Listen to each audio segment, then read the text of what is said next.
The kind of person who should come on the King's Fund Leadership for Senior Managers programme is the kind of person who really wants to effect some change in their own behaviour, their own leadership style, who's really hungry for development, professional and personal, and who really is up for the challenges of the NHS in the future.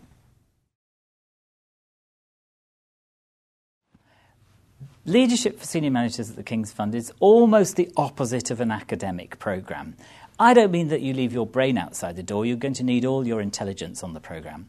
But it's just that the way that the programme develops is not pre-decided by a group of curriculum professors and experts. It's down to the participants themselves to work out what they need to learn, how they're going to learn it, how they'll know when they've learnt it, how to practice the skills involved between modules.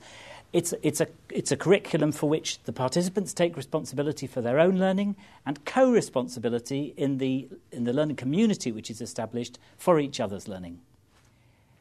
The architecture of the programme is quite sophisticated. It pays very careful attention to educational processes. Let me illustrate this.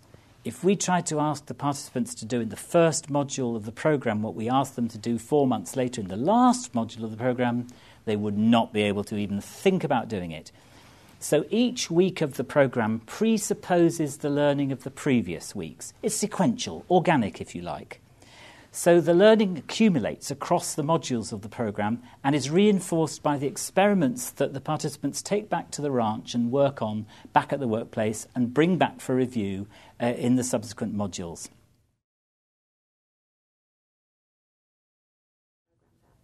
One of the assumptions that this programme at the King's Fund is based on is the assumption that future NHS leaders are going to have to be much more creative and imaginative in their approach.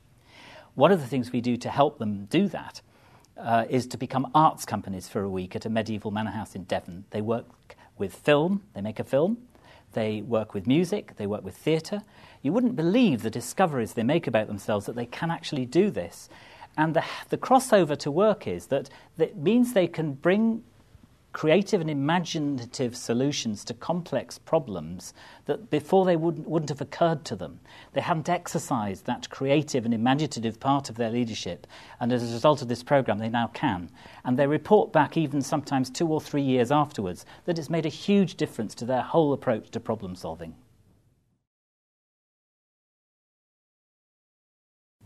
One of the particular nice things about the programme is that, as you can imagine, it's quite an intensive programme and people feel very sad when it's over, but it's not quite over because I offer, as the director, I offer 2 sessions, 90-minute sessions of executive coaching within 6 months of the programme, so people can really have a sense of following up their learning objectives and completing their learning contract with themselves.